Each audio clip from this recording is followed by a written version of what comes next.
Hello, everybody. Greetings, greetings, greetings. Let me tell y'all something. Okay, Lighthouse. When I tell you the devil has been on attack.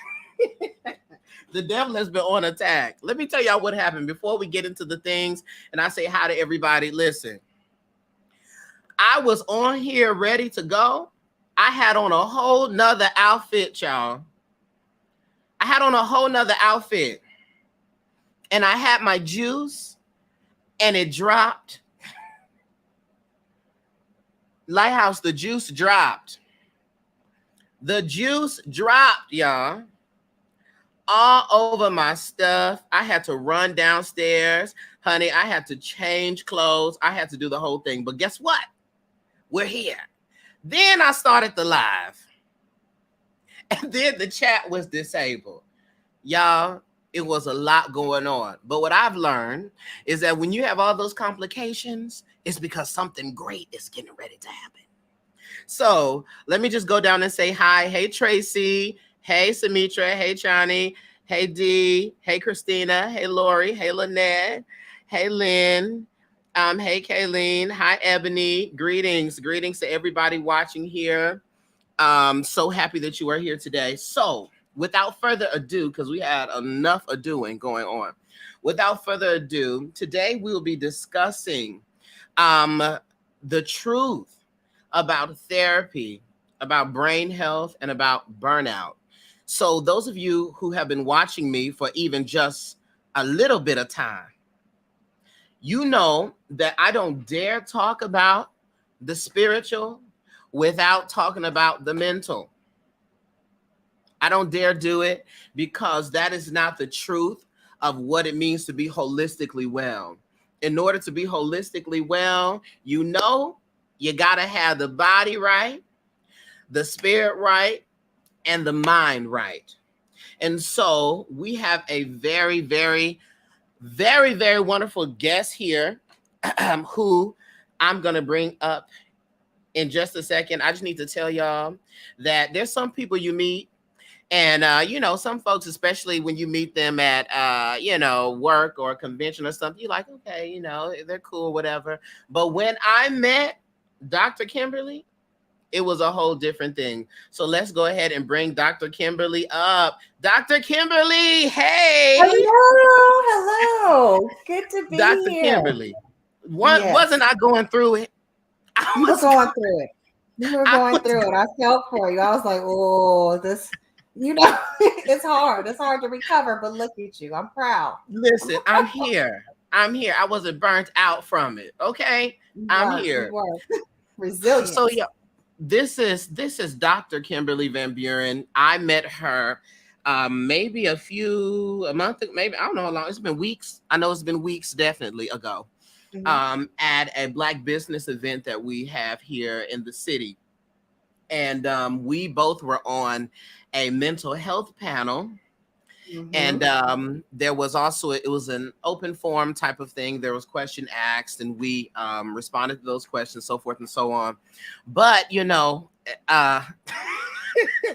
we don't always have the opportunity to control everyone that's a part of the process, but we had a very unique interaction due to a particular individual there who literally was against everything we were talking about.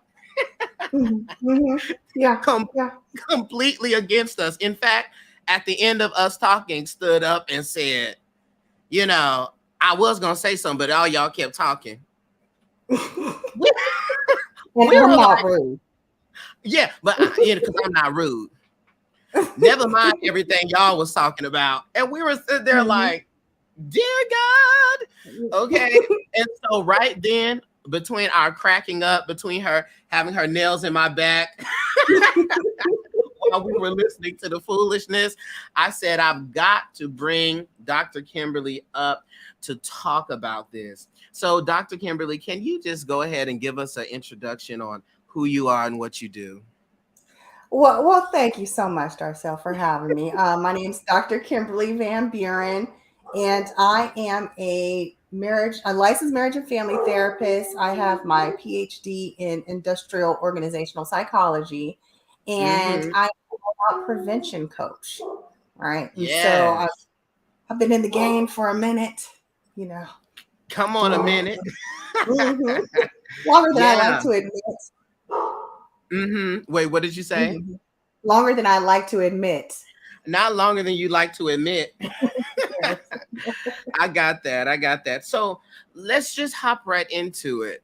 I think that, Mhm. especially in the world of social media and the world of TikTok and Instagram, everything gets so gumbo together.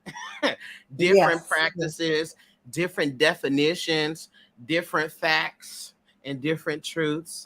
Okay. Mm-hmm. Mm-hmm. So, Yes. with that being said, can you tell us exactly what is therapy? Because I think that even that question, many people can't answer that. And I think that people have ideas of what therapy is like. And you get Mm-hmm. statements like, I'm not going to be sitting on the couch telling everybody about my business. I'm not going to be doing this, Mm-hmm. doing that. So can you tell us what therapy actually is? So, I mean, that is a super broad question too. It's like, what is therapy? Because there, right here, art therapy and Uh-huh. music therapy. There's all these different types of therapy. Psychotherapy is what we're talking about, where you're going and talking to a professional about whatever things you have going on.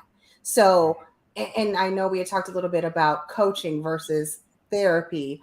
With Yes. therapy, you're working with a professional to figure out what is going on, what you feel, what you should do next, right? What's going to work for you? What's your coping mechanisms? What's going to get you back to a level in which you can function in the way you need to function, if that makes Mm, sense. So there are many things that are therapeutic that go come into on. therapy, right? Yeah. But it's not for everything. It's not cookie cutter, right? If I'm Mm, talking to Darcel, I'm not going to say you're going to do this 1, 2, and 3, and then when I'm talking to Kimberly, I'm going to say, okay, you're going to do 1, 2, and 3 too.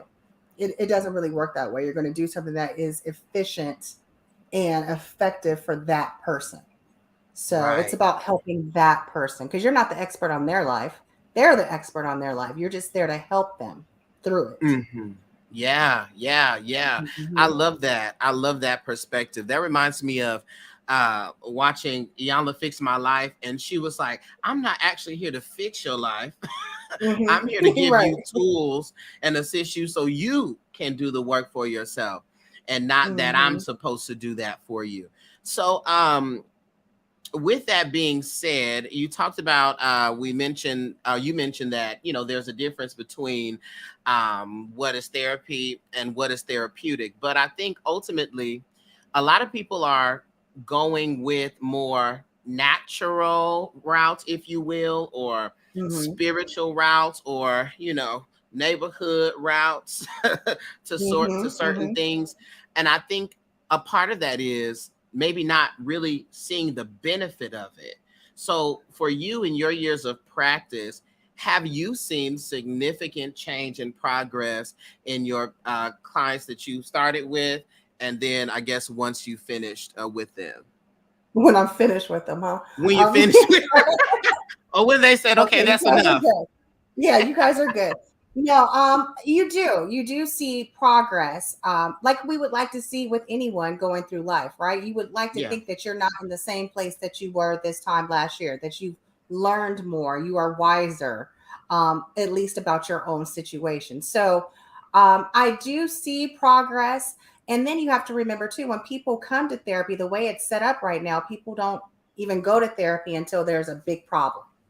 It's like we're Mm, not using it for maintenance, which would be more beneficial.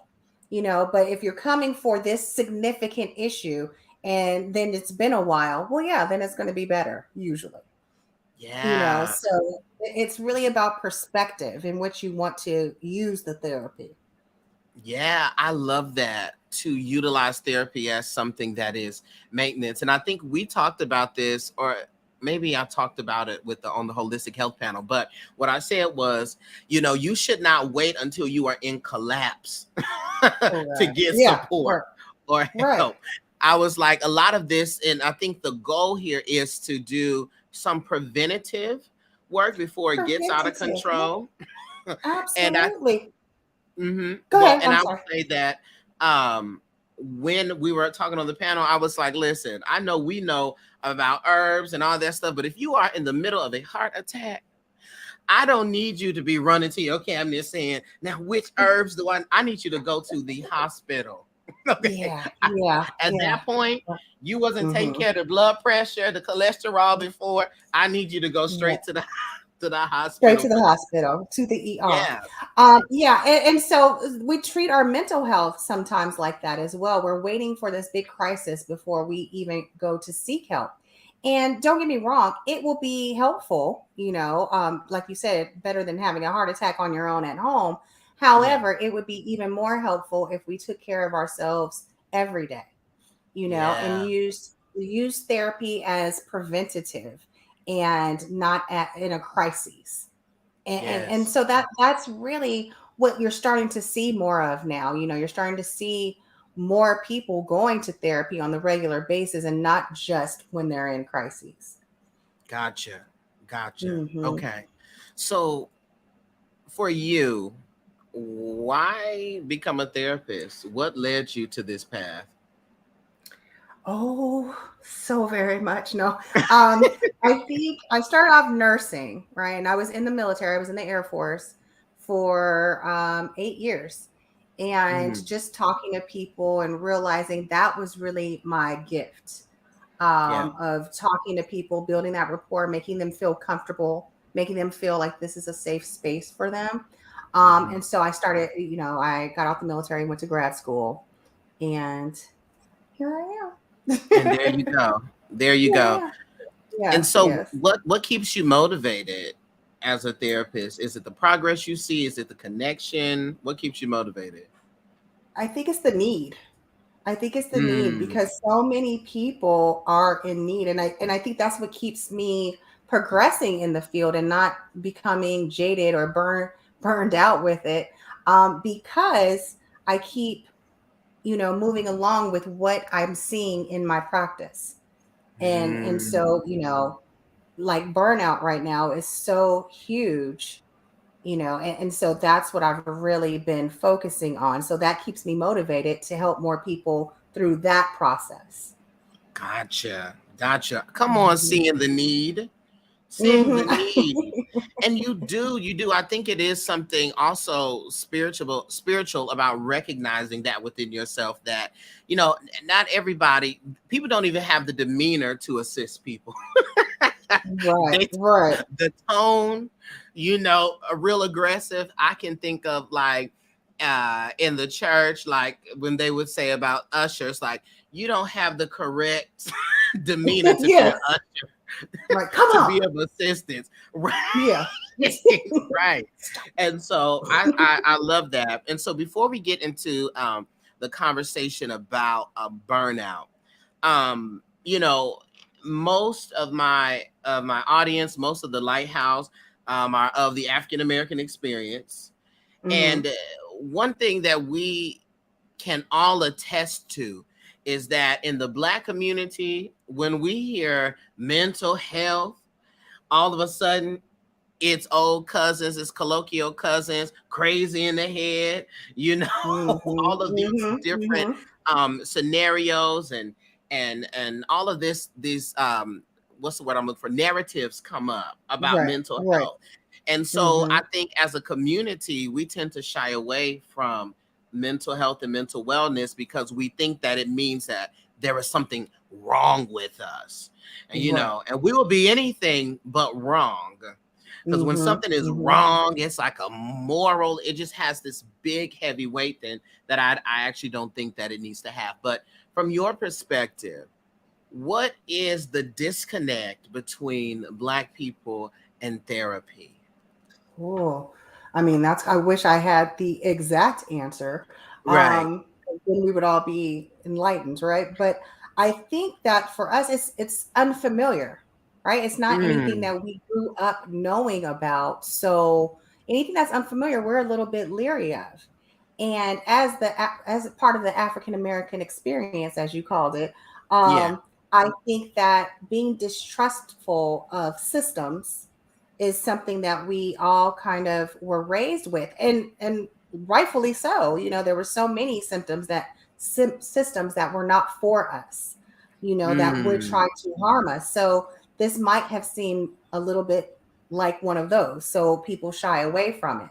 But I think that as the stigma gets erased and you see more people of color in that role, you know, doing that thing, it might start getting better. But I think there's that, the distrust and unfamiliarity of it. And also, we were talking about spiritual, we rely a lot on the church. And, you know, it's like, oh, you're not feeling well, pray on it. You know, we're going to pray on that, or we're going to. So there's a lot. There's a lot of that too. And I'm not saying, I think you can do both. You know, I am a praying woman, but Mm-hmm. also I believe in therapy and doing some things for that too. And when you were saying that about, you know, old crazy Joe that had issues when we were little, and that's Yeah. how we think of mental health, but we see now it's not about that. It's about emotions, right? It's about being able to cope in a world that is problematic, to say the least. You know, the Yes. things, it would be surprising if people were not having emotional issues on the day-to-day basis, just with what we have to go through. You know, Yes. it's amazing you don't see people running through the streets screaming, because life can be very difficult. Yes. I listen. It is Hmm. between with our own personal lives, and of course the way in which a lot of things are pressed to us in media through our phones. You know, I Hmm. think about, you know, anytime there was an unarmed Black person that was unalived, there you couldn't escape it. It was Mm-mm. on Mm-mm. TV, it was on your phone, on all the apps, you Mm-hmm. know. Then you go outside, it's a riot. It Oh yeah, just, exactly. And it you know was what I've noticed, nothing. and it's ongoing with the trauma, because what I've noticed now is the Karen videos. The Karen videos have Yes. become like there's so many. Like it used to be like, oh, one here now, and now it's just like people are. You see it so much in the videos that I find I'm waiting for it when I'm in line at the post office. Like I'm just waiting for this white woman to come Mm, out and attack me, you know, for no reason, because I'm seeing it so much, and we have to be aware of what we're taking in. yeah, we do, because that Mhm. has a direct effect. I mean, as far as what you expect from the world, what you expect from other people, and we are learning behaviors. Mhm. We are learning Absolutely. behaviors in that way. Mhm. And so Mhm. I think so. I think so. That's very interesting. We may have to come back and do a video about the role of social media and those videos in our mental wellness, I because think so. that's a real It's a thing. real thing. It and is. It and I didn't is. think about that with the Karens, because it is true. We ready to Mhm. call a white woman a Karen just for being over there. If Yeah. you have Karen like qualities, we're gonna Mhm. call you a That's Karen. it. That's it. And I'm not saying that you're not. I'm just saying that we need to watch how we're living our lives. Like, is that what you're wanting to bring to you? And it's very Yeah, powerful when you're seeing it all the time. that's true. Excuse me. That's true.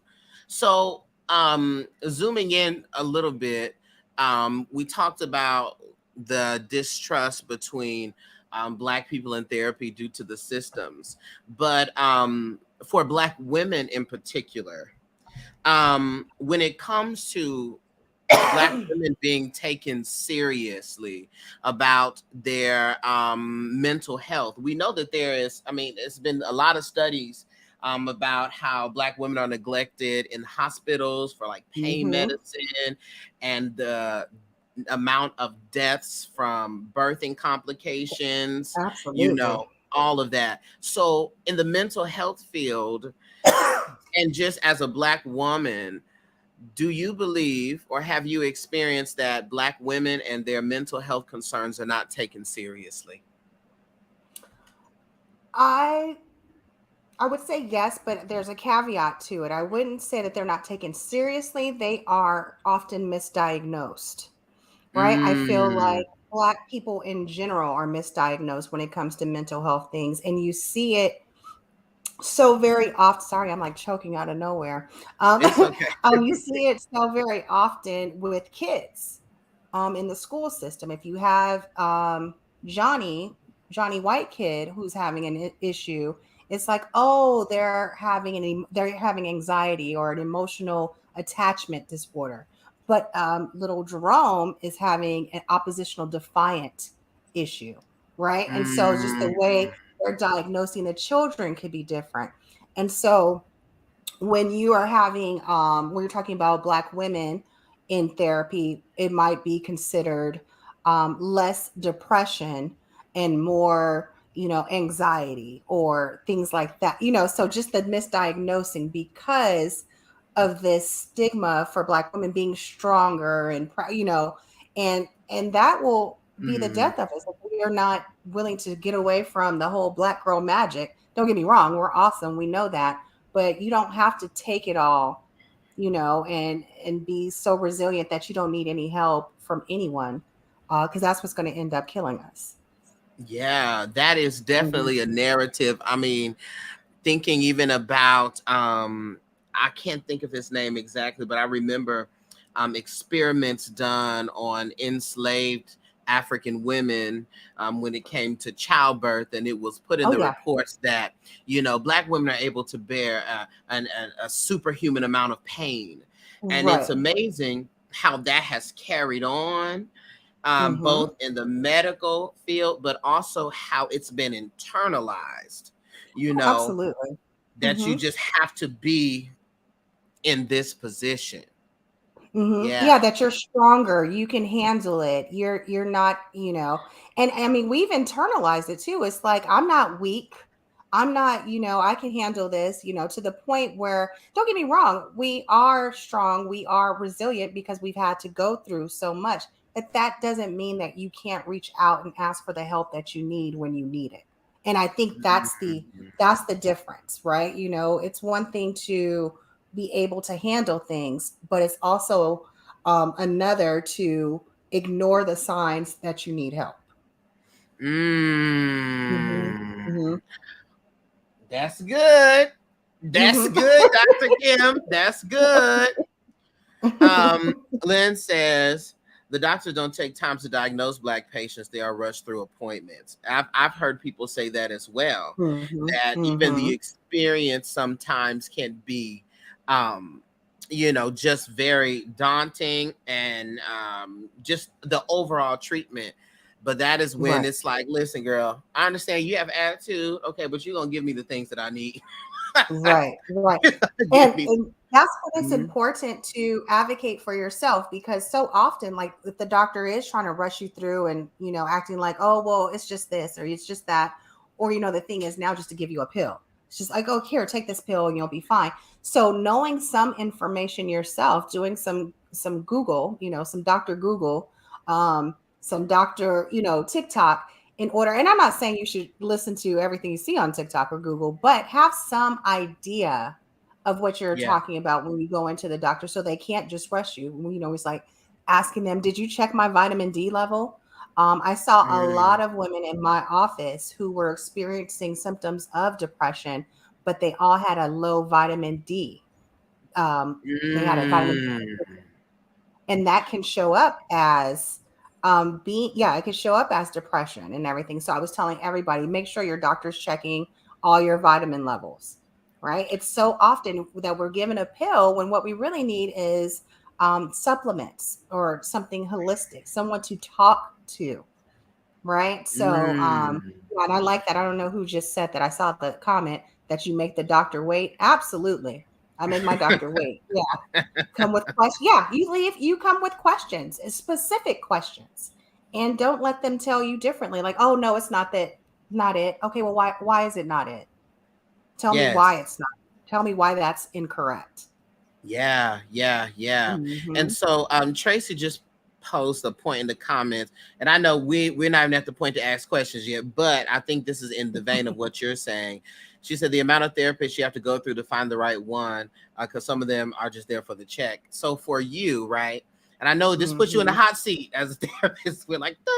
But how does one decipher what is a good therapist for them and what is not?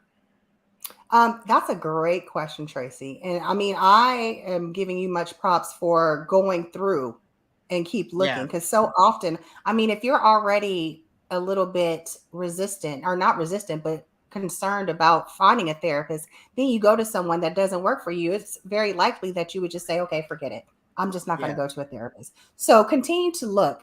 And the number one thing I would say is, I wouldn't say look even for credentials, because well, I mean, you do want to look for, you want to make sure that they're licensed, but Right. also, but the main thing is about how they make you feel, right? Because it's not like a orthopedic surgeon who you're only looking for their skill set to fix your bones. This is someone that you have to be able to vibe with, someone you can talk to, someone you feel comfortable with, because they are going to be talking and working with you on the most intimate parts of your life. So it has to be someone that you feel comfortable with. And Yeah. if you don't, then you don't. Press on. And any therapist that is a good therapist will not feel any kind of way about it. I tell all of my first time clients, like, hey, if this really, I don't even let them make an appointment, a second appointment at the first appointment. Go home. Think about it. Right? Think if I'm the right therapist for you. If not, I have several other therapists I know. I mean, in my office, there's several other therapists as well, but it has to work for you. And Yeah. so that would be the main thing I say, if the rapport feels right for you. So are there consultations that you can have, or what? Well, I think it Like, depends on the therapist. mhm. Like if you go on Psychology Today, I know that you can see, and this is a good resource for everyone. If you go to Psychology Today, you can look up the therapist in your area, put in your zip code, and their picture comes up and their bio. Some people have a little video there, and you can kind of see about them, and then they'll let you know if they do consultations. Mm, gotcha, Hmm. gotcha. Excellent. Um, yes. Come on, they're loving it. They're like, okay, honey, you gotta come on, advocate for yourself. Yeah. Absolutely. And so, Hmm. as we transition here, um, you in particular have decided to focus directly upon burnout, right? And Yes. with so let's just talk about it. So what is burnout? What is that? So burnout, and let's clarify what burnout versus stress, because we tend to use them interchangeably, like, oh, I'm stressed or I'm Mm, burned out. So stress is any change that causes you mental, physical, or emotional discord, right? And so burnout is when that stressor is not managed, right? So mm. you're not immediately burned out. You get to that point through not managing the stressors that have been happening with you. Oh, So, okay. Hold on, Dr. Kimberly. Hold up. Let's clarify that one more time. The difference between burnout and stress is what again? stress is any change that causes you mental, physical, or emotional disturbance, Mm-hmm. right? And when that change or stress is not managed, it leads to burnout, Gotcha. right?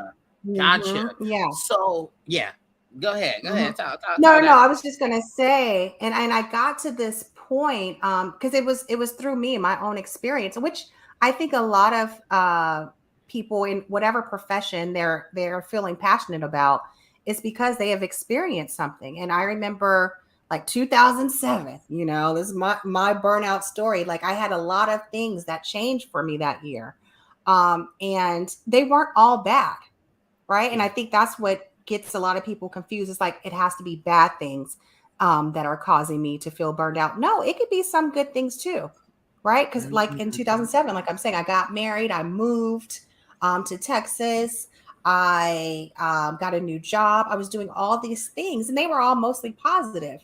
But then I started school for my doctorate program, which was also positive.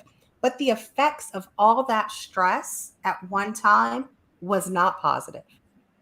Right. And so we have to Mm. pay attention to that. And so I find that burnout is happening for a lot of people who are super productive, super, doing the most in their life, which is positive, but they're still having these burnout symptoms because there's still a lot of change and a lot of stress that is going unmanaged because we feel like, oh, well, it's good. I'm learning this or I'm doing this. So it's very positive. And we don't pay attention to it like we should. That's so good. Mhm. I Mhm. remember even at the panel talking about how, we have become so disconnected from ourselves Mhm. that we are unaware of when anything is wrong, actually. Mhm. I Mhm. remember, I believe the question was posed like, how do you know that you need help? Or how do you know?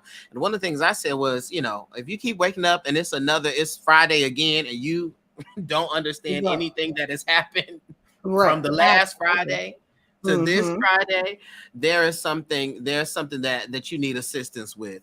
And Oh, yeah. so what would you say, what are some symptoms of burnout that we should look for within ourselves? Um, yeah, I mean, that's such a good point that you just made, that time is just going by and we're like, gosh, it's already Monday or, Mhm. the this day went so fast or so, you know, that is one thing that that's a symptom of burnout, when you're having a difficult time keeping track of even what day it is.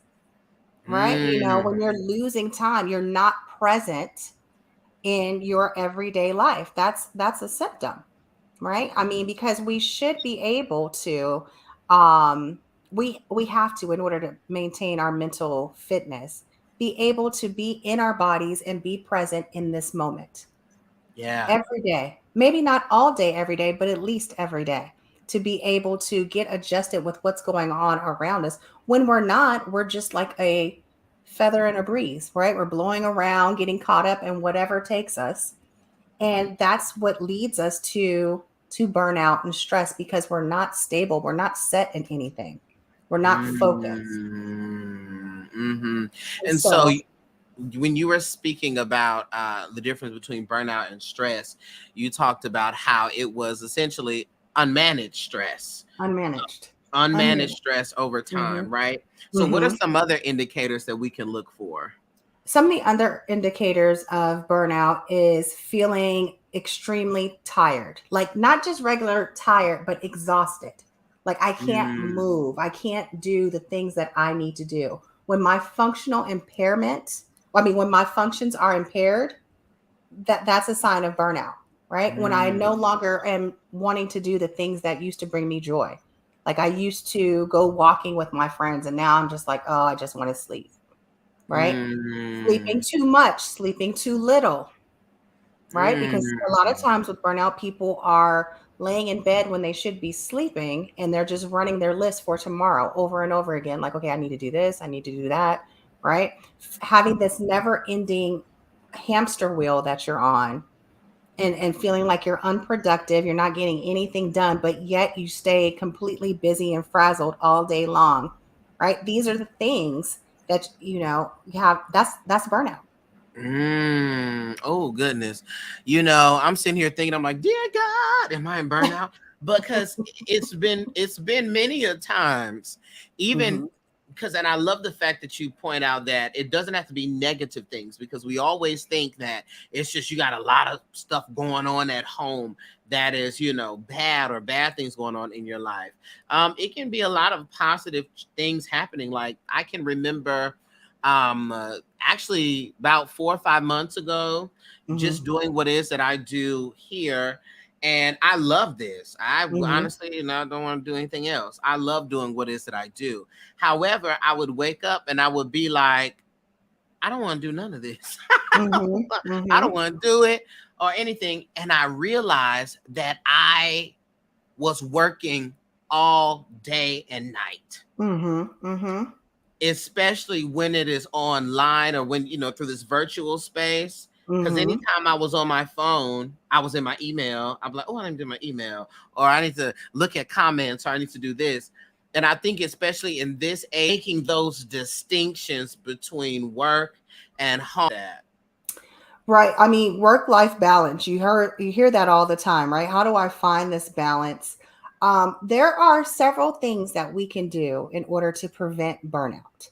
And so I'm in burnout prevention now. I'm in burnout rehab Come now, on. yeah, because it's something you have to do. You have to address it all the time because we continuously get caught up because we're people and we're doing things.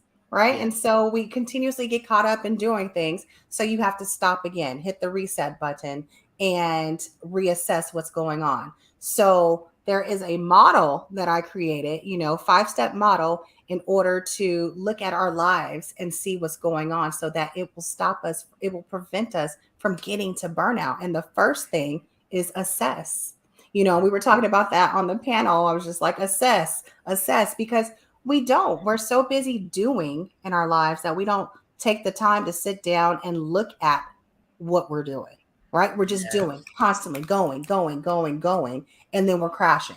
And then we get up and do it Mm. all over again. So there's no time for assessment to check out how's your mood, right? How's your body feeling, right? How are my relationships? How much am I sleeping? Am I eating the right things? Am I moving my body? Do an assessment of what's going on in your life. And I always talk about the 6 primary areas of our lives because, I mean, obviously there's way more to our lives than those 6 primary areas. But when those 6 are aligned, I find that everything else will fall into place. And so just being aware of how we're feeling and how those 6 areas are going is going to help us with burnout. And that's why you have established balancing act life management services. Okay. Yeah, Come on, yeah. transition. We love a Joy, good I like transition. that. I see that segue. Okay. You see? Well, and this is the thing, and the lighthouse knows this. Let me tell you something. I'm not gonna act like I can do everything or I know everything, but what I will do is I will point you in the direction of someone who is able to do it. I've had many sessions where I've been in, we've been doing either if it was a reading or a coaching session, and then I'll be like, oh, okay, we need to move you up the ladder. Okay, it's above me. So Mm. tell us about your company. So, Balancing Act Life Management Services. It started because there were so many people coming for the same thing. And it had a lot to do with work. We spend a lot of time at work, more time than we Yeah. spend anywhere else. So, I do a lot of corporate trainings of helping the employees not to become burned out and, Mhm. helping them have a healthy work life balance in whatever way that they need to be. Because, like I said, we're all different. We're all Yeah. different human beings. And so some things might look more stressful on Darcel than it does on Kimberly, right? The same things are Mm. not going to be as stressful for Kimberly as they are for Darcel. We are all different. And so you have to manage it like individuals. And so going out to the workplace and helping groups train on how to assess themselves, how to be a good coworker and look at their coworkers and see, hey, how are you doing? How are you feeling? Noticing the behaviors that are not aligned with the people that we know them to be. Right. And Right. so it's really important that we're all on the same page and understanding with our loved ones, just checking on Mm. each other, knowing like, hey, your behavior seems a little bit different than it usually is. Ooh, that's right. What I was wanting to talk about. While we're talking about this, y'all, if y'all have questions that you want to ask, because we're gonna go into a question part of this here in a minute. Go ahead and put those questions in the comments. Whatever question that you have for Dr. Kimberly, go ahead and put that in the comments. But yes, Hmm. with our family, Yes, yes. because we love them, we care about them, our friends, we care about them. Um, how do we approach them when we see some of these things? Because some folks aren't quite receptive. Yeah, not always, not always. And I think too, the Mhm. person has to be ready, right? I Mm. mean, you can always tell, people in however it is you communicate with them. I would use kind words, because we're not trying to make an enemy. We're just trying to make a point. And so letting them know, like, hey, I see, are you feeling okay? Are you doing okay? You would be surprised how effective that is, if to ask somebody and like really wait for them to answer.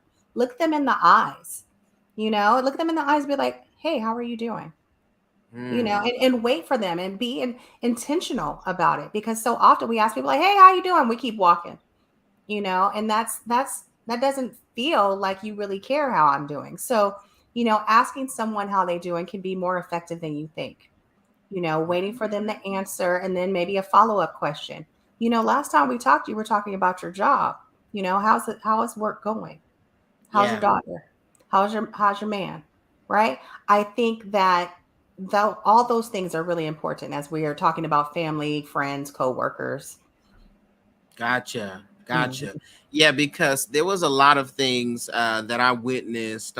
With my father passed away in 2016, but Sorry to hear that. um, I always say, he was my very first client. He was the very first, because there was so much that I discovered in dealing with him. Just real quick, my father, he got really sick, Mhm. and then the dynamics in the household changed to Mhm. where he was no longer working and my mother was the sole provider. Mhm. And so because of that, my father naturally transitioned to what would be the homemaker role, if you will, Mhm. and which he was good at. He knew how to do all of the things, but I would realize that there were issues that he would have with my mom, and because I was around him, I would be on his side and be like, yeah, I don't know why she's doing that.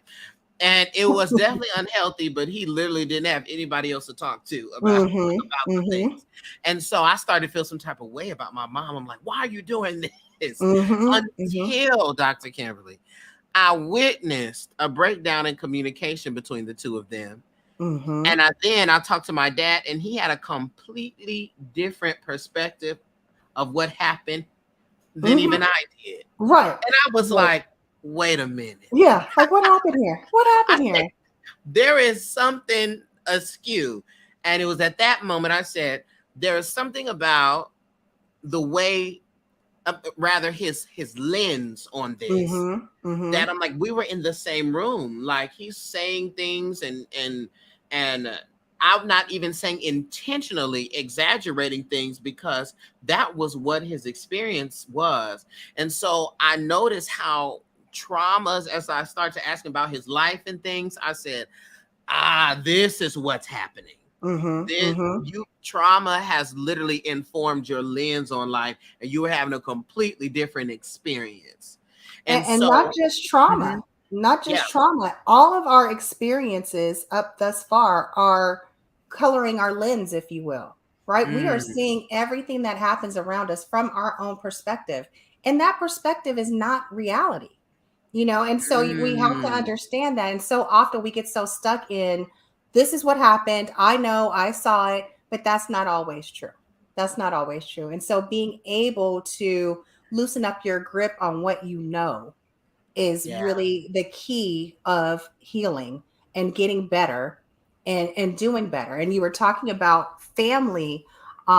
Relationships is one of our six primary areas, because even if someone doesn't come to you and say, hey, Darcel, yeah, are you feeling okay? Because our relationship feels like it's a little bit off. We know that if you're in constant discord with everybody, well, that's yeah. it's not everybody, It you can't need to be pay, everybody. right. We need to pay attention to that when we find conflict, no matter where we go. You Yes, have to look at that and say, like, what's causing this conflict? Maybe it's yes, something I'm doing. Maybe it's my perspective. It's a possibility. Just being open to the possibility is yeah, is huge. It's huge. yeah, yeah. Because it can't be everybody all the time. It just is not that. And even Mm-mm. then, you can't grow from them changing their behavior. Right, right, right. And you can't make them change their behavior. Right, Right. The only thing you're in control of is you. And so Yes. we have a couple of questions here in the comments. Remember, Okay. y'all, go ahead and put your questions down here for Dr. Kimberly. Lori asks, what tools or approaches do you recommend for mommy burnout? That's where That's where I'm I'm at. at. Oh, Yes. yes. Mommy burnout is real because it also comes to mommy guilt, right? Mommy guilt is Mm. real, and mommies are judgy, and they're constantly judging each other. And it's sad to see women do that, like, oh, she bought McDonald's for her kid, or what, these things that we do. But for mommy burnout, I would start with, again, assessing, right? So the 5 steps, it does not change no matter what type of burnout that you are going through. The 5 steps Mm-hmm. are assessing, identify, prioritize, plan, and commit, right? So you're going to Mm. take those 5 steps and you're going to apply them to each part of your life. You're going to assess what's going on, what's causing you the most issues right now. So if we're talking about mommy being, mommying, we're going to look at what is working right now and what's not, what's causing you the most issues. Is it the schedule? Is it the requirements, right? And so you deal with one thing at a time. I hope that Mm-hmm. helped. I hope that helped, Miss Lori. Yeah, I love that about one thing at a time. That's something else that we talk about a lot, which is that, even when it comes to goal setting, people have like daily practices, daily spiritual practices. Sometimes we can be too ambitious Mm, and be like, every day I wake up, I'm gonna walk for an hour, I'm gonna come back, meditate for 30 minutes, then I'm gonna mhm. pray, then I'm gonna make me a smoothie and do affirmations. And it's like, that's not sustainable. You're not No. gonna Yeah, do it's not realistic. It's not realistic. And that Yeah. and we do that a lot to ourselves, in my coaching, the burnout prevention coaching, we're always talking about schedules. People put more things on their to-do list than they are ever going to have an opportunity to do in one 24-hour day. We're setting Mm, ourselves up for failure all the time. yeah. We're trying to, do 18 different things once we get off work and we have a 3-year-old. So, Yeah. being realistic in your expectations is key. And to your point, as it pertains to the mommy burnout, Hmm. comparison, does that play a role as well? In thinking that you should be doing more than what you are doing, and then all of these expectations pile up on you. Does that play a part as well? Oh, absolutely. Absolutely. And I Mhm. think that it's only getting, I won't say worse, but more prevalent because of all of the social media. And even though in our hearts we know that social media is not real, you hear yourself saying that. However, isn't it? Because you're Yeah. watching it all day long, so it does start to feel a little bit more realistic than it is. And so we Yeah. are comparing ourselves to the propaganda we see on TV with the moms that are perfectly made up and they have on 6-inch heels with their stroller, and you're just like, oh my, where are you going, like, you going to Right. the playground like that? So, and I mean, it's that, and it's also even within our own communities, you see other people doing things and you're just like, oh, well, I should be able to do that, and I should do this, and I should do that. And we can't, because we are having our own experience, and you Mhm. have to think of it like that. My experience is mine, and it is neither wrong or right. It is just what I'm going through, and I have to make it work for me. Mm. Hmm. Yes, Laura says thank you. Start and we'll journal and start writing those 5 steps. Yes. Awesome. We have a follow up to that point. Then Kay, Hmm. I see your question. What about mommy burnout when you don't have any help with your kids, like a sitter, so you can get me time? I mean, that's a tough one too, right? Because we Yeah. all need to have some me time, but that is also about scheduling Mm, sometimes too, right? So you may not have a sitter per se, but the kids do go to sleep. They do go, they have some time where you are by yourself, and so it's about cultivating that time to be what you need. Because what do you do during your me time? right? Do you know what it is that brings you joy and happiness and relaxation? Because you have to know that in order to make the most of the little bit of time that you have. And it's hard because a lot of adults and women in particular, we don't know what relaxes us. When you hear Mm, people talking about self-care, they think, oh, spa day. Well, spa days are great. Don't get me wrong. I love a good spa day, but it's a lot more than spa day too. It's about recognizing and identifying what it is that causes us to what fills our cup. And so, yes. right. And so knowing what your self-care plan is also a part of those steps. Oh, I do see the questions now over Come here. on. So You they said, see. can you repeat 5 again? 5 is commit. Oh, I don't see the whole question. What's the Yeah, the five, the whole thing. Number Oh, the one, whole 5. Okay. assess. Number 1 is assess. So you're going to assess all the parts of your life. Mm-hmm. Then 2 is you're going to identify what's working, what's not. 3 is you're going to prioritize the things that need to be assessed. I mean, the things that need to be handled, right? Because if you identify that you need to sleep more and you need better boundaries and you need to go to the doctor, you're going to prioritize those. Yeah. And then number 4 is plan, Mm-hmm. because so often we think because we're really thinking about something a lot that it's just going to happen. And it doesn't. You have to do it. You have to do it. Um, Mm-hmm. you have to plan what it is you're going to do to improve your sleep. What's the Yeah. plan there? And so number 5 is going to be commit. Commit. Again, because if we don't commit, it's all for nothing. Yes. Yes. Yes. Kay Jackson has a question. Are you seeing more burnout in children now since the pandemic? Whoa. Oh, interesting. I see a lot more anxiety with children since the pandemic. And I think for children, anxiety might be the equivalent of burnout, because children, depending on the age too, obviously, but if we're talking about younger children, they may not be able to understand burnout in the same terms that we do. They're unable to conceptualize it, but they do feel that anxiety, right? They feel like they're waiting for something, or they're, wanting something to happen. And so that's what I'm seeing a lot in children. Fear of, especially with the school shootings, I would say that has been more significant even than the pandemic, because the pandemic was hard for Mm, other reasons. I feel like with kids, we saw more social issues with kids, like withdrawing and not really knowing how to talk to their peers. But, there's been so many school shootings right when the pandemic was over, remember?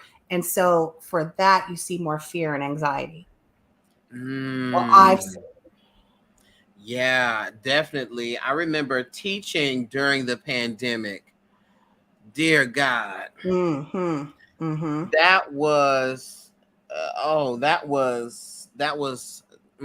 Get somebody else to do it. Yeah, Get yeah. some, and then when the students had that year or so where they were doing strictly online, and how much that disrupted so much, especially thinking about kindergartners going to first grade, like not Mhm. having that year to do that. Yeah. um and it literally, that socio-emotional learning, Mhm. that took such a hit because children didn't even know how to be children amongst children. Mm-mm.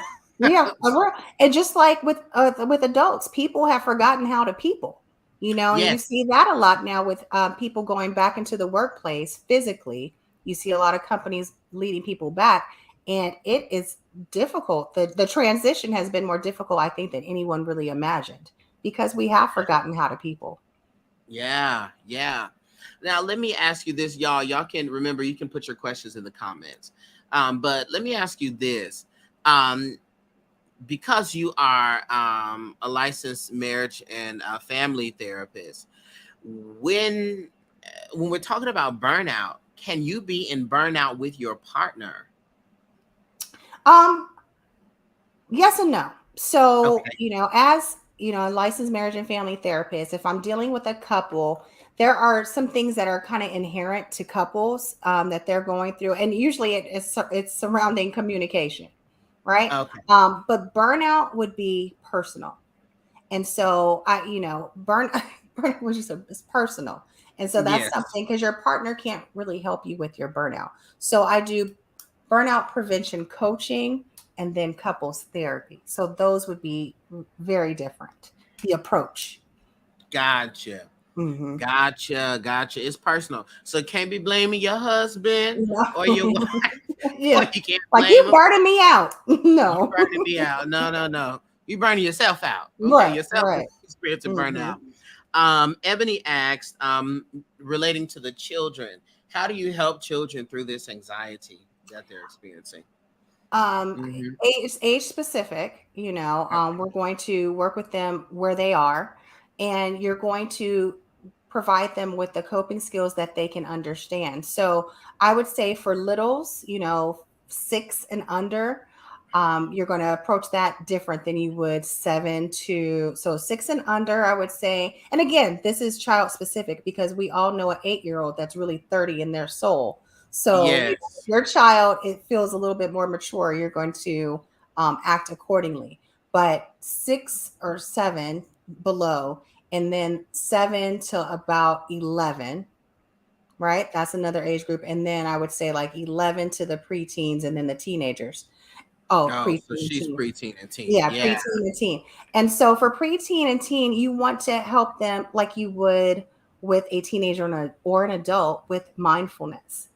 Mm, Mindfulness is super helpful, especially for the young. I even think it's easier for young people to do because they're straight from childhood, so they don't have all of the hangups that adults have with sitting down and being quiet for a moment in order to make them feel better. yeah. So mindfulness, when you hear that, people immediately think meditation and like, oh, I have to chant and get in this style of sitting. But it's really, yeah, it's really not that. Mindfulness meditation is just one way to be mindful. And so being able just to be Mm, in this moment, being in my body and breathing, belly breaths is what we call it for kids, belly breaths. It provides them an opportunity to not worry about what's going to happen or what has happened already, right? It mm, puts you in this moment. And it's really difficult to be anxious or depressed when I'm in this moment because most of the stuff that we're anxious and depressed about is about what's going to happen or what has already happened. mm. That's true. Hmm. That is true. And Lighthouse, I'll be windmilling y'all.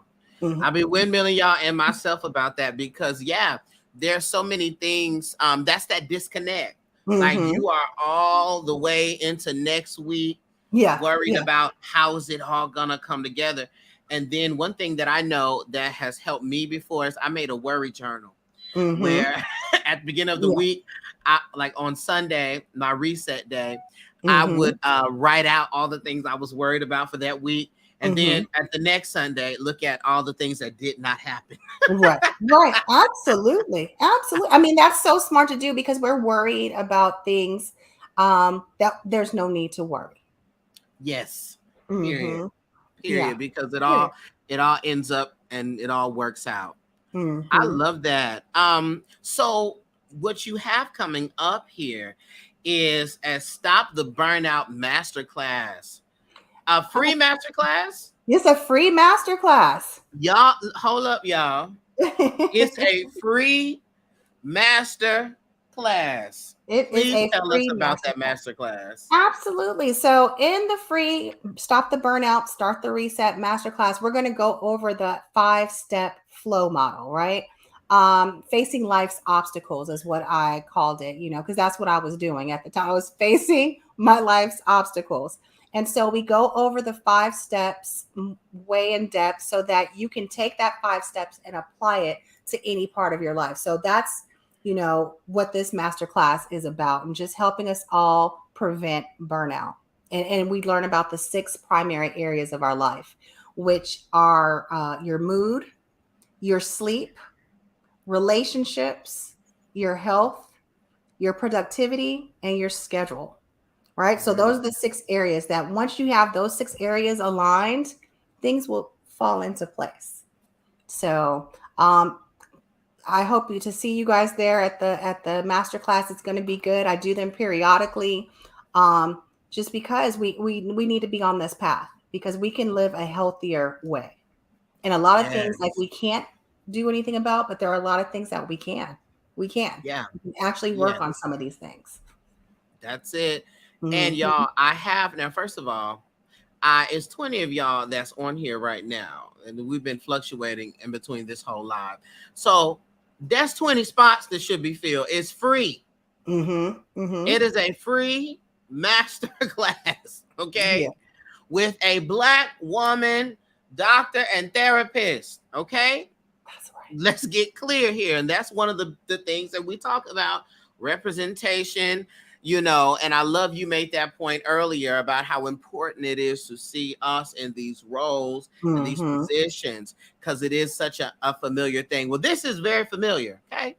So Mhm. please sign up for that. I have it right there in the description, as well as with Dr. Kimberly's information and how to, connect with her website, her social media, so forth and so on. So y'all, please go and sign up for that. And Dr. Kimberly, before you go, I have just 2 short questions that I Okay. like to ask everyone that I have here on the Lighthouse. Well, I changed the questions up, but I have these questions for you. Okay. So, what would you say is the best piece of advice that you've ever received? Oh, I know. I love that. The best piece of advice I've ever received is that your life will move in the direction of your strongest thought.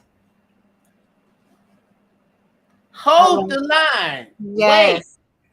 Say it again, Dr. Kimberly. Your life will move in the direction of your strongest thought. Whatever you are thinking of, if you're really focused on that's the direction your life is going to move. If you're really focused on getting better, that's the direction your life is going to move. I love that. It just does something for me all the time when I find myself, struggling with the news, or whatever it is that I'm struggling with. I was just like, okay, I'm not going to let that permeate my whole mind because then that's the direction my life is going to move. Dr. Kimberly, that Mm. just bust me upside my head because it's so true. Mhm. Mhm. Your strongest thought. Yeah, because if I think from a spiritual point, energy flows where attention goes. That's right. So if you are meditating on this same thought, this particular thought, and that's now the dominant thought, Mhm. your life is going to go in that way by way of just if you either attracting and causing that, or by way of you living that stress, because a lot of times it doesn't even matter if it happens or not. If you are putting yourself through the experience. Absolutely. Absolutely. And a lot of the stuff doesn't happen, but if we're so consumed with it, we might as well it might as well have happened because we're nonstop thinking about it. Yes. Oh, that's Mm. good. That's Mhm. good. What did Oprah say? Tweet that. That's a tweetable Yeah, moment. that's a tweet. That's a That's a tweet. tweet, or an X now because this changed. That's an Oh Xable yes, moment. yes. Okay. I love that. And the last question I have here is,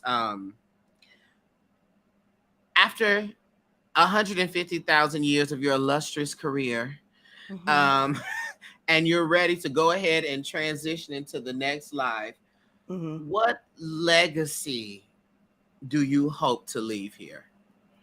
Mm. I hope to leave a word like how I just gave. I want something that I have done or said or helped someone with or coach them through to help them in a different part of their life. Like it's helped them when we work together, but then they're able to use it again later on in their life and continue to use it over and over again. That's what I want my Mm. legacy to be, that it was effective, right? Like Mm. whatever I taught them, they used it time and time again. I love that. I love Mhm. that. Come on. The cyclical nature. Right, right. Just keep Come going. on. Teach somebody else. Teach somebody else how to do it, right? Like we can all live a healthier, better life. We really can. We just Yeah. have to focus on it and work with people. Get a plan. Get a plan. Yeah. Let's do this. That's it. Y'all. Hmm. Y'all, let's drop some clapping hands and light bulbs for Dr. Kimberly.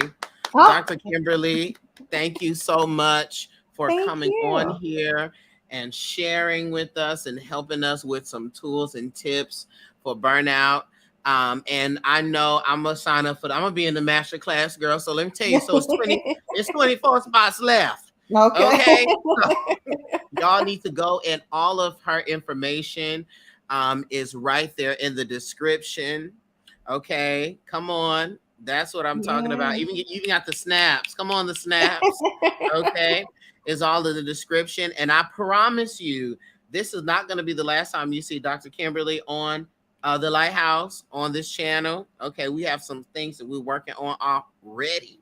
That's So right. I want y'all to stay tuned. But I'm telling you, it is very hard to find good, reasonable people. Mhm. Reasonable. Reasonable people, because it just is. It just Hmm. is.